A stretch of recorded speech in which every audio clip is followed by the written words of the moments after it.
Hello friends, welcome back to the channel. काफ़ी लंबे समय के बाद मैं आज वीडियो अपलोड कर रहा हूं क्योंकि इस दरमियान मेरी एक जॉब लगी है डीसीसीबी राजगढ़ में। मैं पोस्टेड हूँ समिति प्रबंधक के पद पर। और आज मैं आपके साथ शेयर करने वाला हूं मेरा आरआरबी पीओ ऑफिसर स्किल 1 का इंटरव्यू, जो कि मैंने एमपीजीबी में दिया है। तो मेरा जो इंटरव्यू डेट आज 16 नवंबर को था और मेरा टाइमिंग था 8:30 बजे, मेरा रिपोर्टिंग टाइमिंग था। और फर्स्ट पैनल में मेरा इंटरव्यू होने वाला था। तो मैं वहाँ पर गया और सभी जितने भी सिलेक्टेड एस्पिरेंट्स थे वहाँ पर आ गए थे और डॉक्यूमेंट वेरिफिकेशन के लिए उनको वेटिंग के लिए बिठा रखा था। फिर वन बाय वन उनका नाम अनाउंस हो रहा था पैनल वाइज, और वो सभी जा रहे थे। सभी ने डीवी करवाया, मैंने भी अपना डीवी करवाया था। ऑलमोस्ट 9 बजे के लगभग मेरा डीवी वहाँ पर कंप्लीट हो गया था। उसके बाद जस्ट 5 से 10 मिनट के बाद मुझे इंटरव्यू के लिए बाहर नेक्स्ट जो उनका फेज होता है वहाँ पर लेके गए, पैनल रूम के बाहर। और वहाँ मैंने लगभग 10 मिनट का वेट किया। उसके बाद मेरा इंटरव्यू लगभग 9:25 के लगभग स्टार्ट हुआ था। देन 7 से 8 या 9 मिनट का मेरा इंटरव्यू चला होगा। और उसके पहले भी जितने भी इंटरव्यू हुए हैं वो उनके भी लगभग 7 से 8 मिनट के ही इंटरव्यू वहाँ पर हो रहे थे। अब यहाँ पर जो पैनल थी, अलग अलग 4 पैनल थी। और मेरी पैनल में वहाँ पर केवल 4 मेंबर्स थे, एक मैम थी और 3 सर थे। वहीं किसी 4 पैनल थी वहाँ पर 7 मेंबर थे, किसी में 6 मेंबर भी वहाँ पर थे, ऐसा मुझे अदर एस्पिरेंट्स ने बताया है। तो मैं आपके साथ बिना किसी देरी के क्वेश्चन शेयर करता हूँ जो क्वेश्चन मुझसे पूछे गए हैं। तो देखिए, सबसे पहले मैंने सभी को ग्रीट किया वहाँ पर इंटर होने के बाद, और उन्होंने मेरे को बैठने के लिए कहा। मैंने थैंक यू बोला और मैंने अच्छे से प्रॉपर वहाँ पर सीटिंग ले ली। और जैसा आप देख पा रहे हैं, मेरा जो अटायर है यही इसी अटायर के साथ मैं वहाँ पर गया था, क्योंकि इसमें अटायर का भी काफ़ी एक इम्प्रेशन पड़ता है और अपने को उसके बोनस पॉइंट मिलते हैं। तो मेरे से उन्होंने सबसे पहले मेरा नाम पूछा, जो मैंने उनको बताया। उसके बाद उन्होंने मेरे फादर का ऑक्यूपेशन पूछा। तो मैंने उनको बताया कि मेरे पिता किसान हैं, हम बेटल फार्मिंग करते हैं, पान की खेती करते हैं। तो इसी के रिगार्डिंग उन्होंने मुझसे 2-3 क्वेश्चन और करे। उनका पहला क्वेश्चन ये था कि आप जो ये बेटल फार्मिंग करते हैं, पान की खेती करते हैं, तो इसके लिए 1 एकड़ में उसकी लागत कितनी होती है?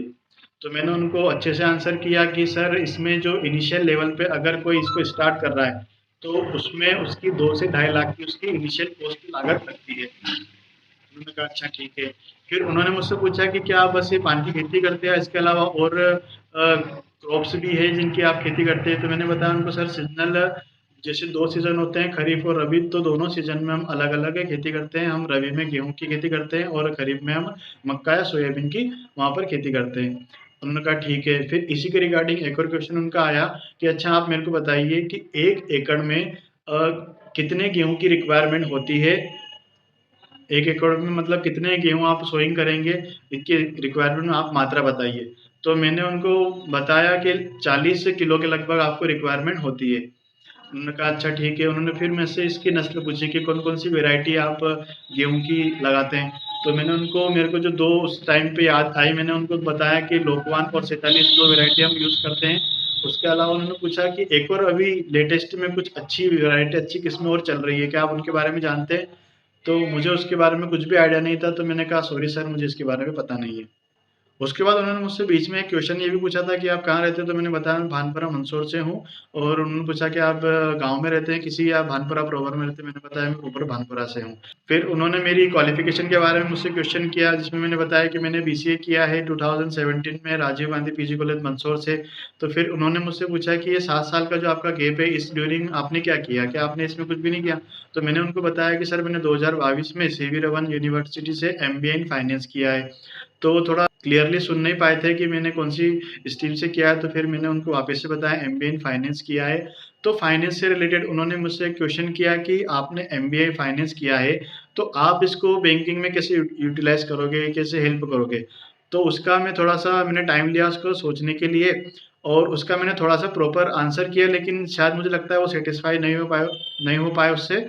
और फिर मैंने उनको साथ ही में बताया कि सर, मैं एट प्रेज़ेंट वर्तमान में डीसीसीबी बैंक में पैक्स मैनेजर की पोस्ट पर वर्किंग हूँ।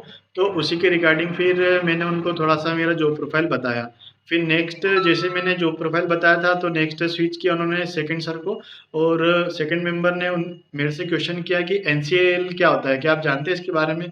मैंने बताया कि हाँ सर, मैं जानता हूँ। एनसीएल नेट क्रेडिट लिमिट होती है, जो किसी कस्टमर एम्प्लॉयी की एक लिमिट होती है, जिसके ब्याह पर हम उनको लोन प्रोवाइड करते हैं। जैसे अगर हम पेक्स की बात करें तो वहाँ पर जो है खरीफ और रबी 2 सीज़न होते हैं, उसकी ओवरऑल जितनी उनकी लैंड वैल्यू के अकॉर्डिंग जितनी लिमिट बनती है, उस हिसाब से उस लिमिट के अंदर-अंदर हम उनको लोन प्रोवाइड करते हैं।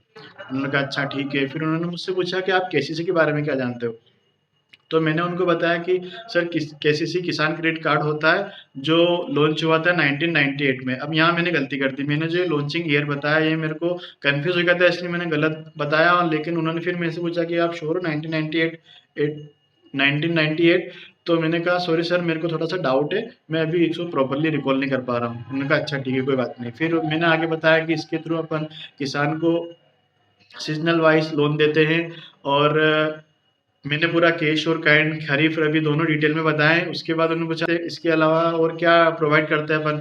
तो मैंने उनको बताया कि हम फसल बीमा प्रोवाइड करते हैं किसान को। फिर फसल बीमा से रिलेटेड उन्होंने मुझसे पूछा कि इसकी प्रीमियम कौन पे करता है? तो मैंने कहा कि इसकी प्रीमियम हम किसान से लेते हैं, जो कि उसके लैंड वैल्यू रकबा जो होता है उसकी उससे मल्टीप्लाई करके कुछ अमाउंट फिक्स कर रखा गवर्नमेंट ने, उसके अकॉर्डिंग अपन डिफाइन करते हैं। फिर उन्होंने पूछा और कुछ बताइए केसीसी के बारे में। तो मैं उसी टाइम पे कुछ रिकॉल नहीं कर पा रहा था, हालांकि मुझे याद था लेकिन उस टाइम पे नहीं आ रहा था। तो मैंने कहा सॉरी सर, अभी मैं रिकॉल नहीं कर पा रहा हूँ। फिर वहाँ से क्वेश्चन उन्होंने मैम की तरफ मूव किया, और मैम ने मुझसे पूछा है कि आप एनपीए के बारे में जानते हैं? एनपीए क्या होता है? तो मैंने कहा जी मैम, एनपीए होता है नॉन परफॉर्मिंग असेट्स, ऐसे लोन और एडवांसेस जो बैंक किसी बोरोवर्स को देती है, लेकिन उनसे हमको इनकम जनरेट नहीं होती है, और उसका जो टाइम टेन्योर जो होता है, अगर उस टेन्योर में किसान ने या किसी कस्टमर ने या किसी बोरोवर ने वो हमको पे नहीं किया है 19 डेज तक, तो उसके बाद वो अकाउंट एनपी अकाउंट हो जाएगा। उन्होंने कहा ठीक है, उन्होंने स्माइल करके अच्छे से रिस्पॉन्स दिया मुझे इसके आंसर पे। और फिर नेक्स्ट उन्होंने मुझसे पूछा कि लॉस असेट एनपीए क्या होता है? तो उस टाइम में एग्जाम्पल नहीं दे पा रहा था, इसलिए मैं उसको डिफाइन भी नहीं कर पाया। उन्होंने कहा चलो ठीक है। फिर नेक्स्ट उन्होंने फॉरवर्ड किया नेक्स्ट सर को। उन सर ने मुझसे पूछा कि अच्छा एनपीए आप बताइए, एग्रीकल्चर में एनपीए कब होता है? तो मैं क्वेश्चन उनका समझ नहीं पाया डिटेल में कि आखिर वो पूछना क्या चाहते हैं। तो उसी हिसाब से फिर मैंने उनका आंसर दिया कि सर इसमें सीजन होता है, और सीजन के अकॉर्डिंग इसकी जो ड्यू डेट होती है खरीफ सीजन की वो होती है वो 15 मार्च, और रबी सीजन की होती है 15 जून, सॉरी इसकी होती है 28 मार्च और उसकी होती है 15 जून। ये मैंने उनको आंसर किया। अब उन्होंने मुझसे क्वेश्चन किया कि अगर कोई ऐसा किसान है, फार्मर है, जिसने 3 से 4 लाख रुपए आपसे लोन ले रखा है, लेकिन वो लोन पे नहीं कर रहा है, लेकिन वो आपको इंटरेस्ट जरूर दे रहा है उसका, तो क्या वो एनपीए हो जाएगा? तो ये थोड़ा कंफ्यूजिंग सवाल था, मैं उस टाइम पे कंफ्यूज हुआ, मैंने थोड़ा सा टाइम लिया और फिर मैंने उसका आंसर किया नो सर, वो एनपीए नहीं होएगा। तो उसके बाद उन्होंने कहा चलो ठीक है, आप जाइए, ऑल द बेस्ट। फिर उसके बाद मैं उनको थैंक यू बोल के, उन्होंने मेरे को टॉफ़ी ऑफर करी, टॉफ़ी लेके मैं उनको ग्रीटिंग करके फिर आराम से आ गया। और ये ओवरऑल मेरा इंटरव्यू लगभग 8 से 9 मिनट का चला होगा। तो ये ओवरऑल मेरा एक्सपीरियंस रहा है इंटरव्यू का। ये मेरा फर्स्ट टाइम इंटरव्यू था किसी बैंकिंग सेक्टर के एग्जाम में, जो आरआरबी पीओ का मैंने आज इंटरव्यू दिया है।